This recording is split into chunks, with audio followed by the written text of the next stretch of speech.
They're preparing to release more radioactive water from the Fukushima reactors into the Pacific Ocean. Does this represent a threat to human DNA? Check it out, leave your comments, ding the bell, share it with your friends, and subscribe to our channel. In science news, Greenpeace has published a rather extraordinary new report about the consequences of TEPCO, the Japanese company that owns the Fukushima reactors, dumping millions of gallons of highly radioactive water into the Pacific Ocean. It's pretty startling stuff. And Shaun Burnie, a senior nuclear specialist with Greenpeace Germany, is on the line with us. Greenpeace.org, of course, the website. Shaun Burnie, ShaunBurnie, is the Twitter handle for Shaun. Shaun, welcome to the program. Tell us about this. Thank you, Tom. Greenpeace has been concerned, obviously, about Fukushima for many years. We're nearly 10 years after the start of the nuclear accident with the 3 reactors melting down in 2011. One of the major issues over the years has been the buildup of contaminated water. This is water that has been used by TEPCO to attempt to cool the molten fuel in the reactors or underneath the reactors. But it's also the fresh water, groundwater, that has been coming onto the site over the many decades that the Fukushima reactors have been there. But of course, since 2011, there's also been a nuclear disaster. So highly contaminated that water has become. And TEPCO have been storing that water, building up in tanks at the site. And as of the end of last month, around 1,000 tanks with over 1.23 million cubic meters or tons of highly contaminated water in those tanks. And over the last years, the Japanese government, TEPCO, the authorities have been assessing what they consider the best option for managing or dealing with that water. And it's been very clear for the last 3 or 4 years that their preferred option was to discharge it or dump it in the Pacific Ocean. And that's the point where we are now. The Japanese government, it says, is soon to make a decision to discharge that water into the Pacific. So tell me about carbon-14. On Star Trek, they refer to us as carbon-based life forms, we humans. We've got a lot of carbon in our bodies. Yeah. What is carbon-14? Why should we worry about it? How long does it persist in the environment? And in that context, can you also explain what bioaccumulation is?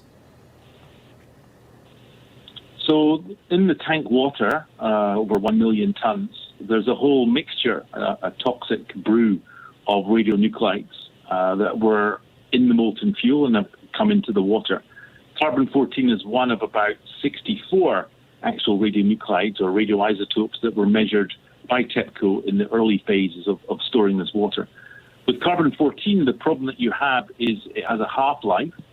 That's the length of time that half the radiation will decay, of 5,370 years. Generally, you consider a radioactive isotope hazardous for about 10 half-lives. So in this case, it's over 50,000 years that carbon-14 will be in the environment, posing a hazard. The problem is with carbon-14, as the name suggests, is it's carbon, and it enters all life forms, which can be, of course, plants, animals, sea life, and also humans. And because it's around for so long, effectively becomes accumulated in everything. And of course, there's natural carbon-14, which is due to, in large part to cosmic radiation, enormous amounts of that in the atmosphere, which end up in the oceans, but also in the atmosphere. This is a radioactive source that doesn't need to be discharged. It can be stored in the tanks, and that's what we've been saying. So they could filter it out of the water? You asked about bioaccumulation. So the bioaccumulation, because there's so many different types of radionuclides, each one behaves differently in the environment. Now, I suppose one thing you would say on the positive level, if you can say anything positive, is any discharges will go into the Pacific Ocean. That's an enormous body of water, the world's largest body of water, with very powerful currents. The problem is radioactive material, it accumulates, it disperses, it dilutes, and then it can also reaccumulate. So different radionuclides have different so-called concentration factors. That's the amount that bioaccumulates in marine life, in seaweed, in fish, in crustaceans, and ultimately in humans if they happen to ingest whatever that is that's concentrated. And with carbon-14, you have a very high concentration factor, maybe 5, 10,000. Some indications are maybe 50,000 higher than, for example, radioactive tritium, which is a gas and liquid that would be discharged also if the plans go ahead. My recollection is that the body can't distinguish between strontium and calcium. And so radioactive strontium, which is heavily represented in this kind of waste, gets the body absorbs it, it goes into our bones and eventually produces bone cancer. That the body can't distinguish between radioactive cesium and potassium, and so the body thinks that cesium is potassium and puts it into our muscles and can cause cancer that way. Am I remembering those two things right? And obviously carbon, another thing that, our body's made of carbon. We would just simply start accumulating the carbon. And of course fish and, anything in the oceans would be accumulating this stuff. And then if we eat that, we would be getting it. Are there, number one, do I have those two right? And number two, what are the other elements that are highly interactive with organisms, with us, with living organisms, as opposed to things that might be a little harder for us to absorb? Generally, you're right. The so-called biological half-life, that refers to the amount of time that the radionuclides that are taken into the body, and if we're talking about ingested, how much time that radionuclide remains in the body. And in the case of cesium, cesium can actually have a relatively short half-life for most of the cesium that you are absorbing, but there's a potential for a small fraction of that to last longer in the body. And each radionuclide behaves differently, and you mentioned strontium-90. Strontium-90 is one of the most hazardous radionuclides. It's one of the reasons there is a ban on nuclear testing, particularly from the atmospheric nuclear testing of the 1960s, because there was so much strontium-90 being released into the atmosphere. So it's a bone seeker, and there's an enormous amount of strontium-90 in the contaminated water. Tokyo Electric, for years, claimed that the...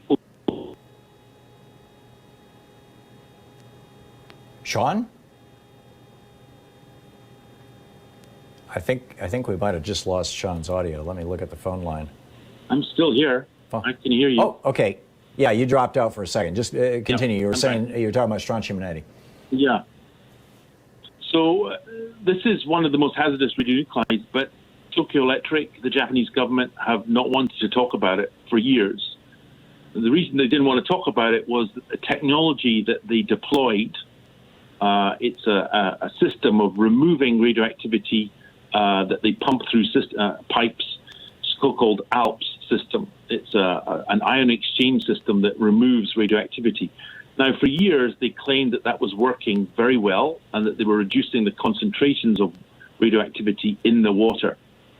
In around 2018, my late missed colleague, Dr. John Large, and I, we were contacted and given some access to some information from TEPCO, and John looked at the data, and he was suspicious about the levels that the TEPCO were saying was in the water. About a month later, it was disclosed by investigators in Tokyo that the ALPS system had actually stopped functioning to the level that TEPCO had said.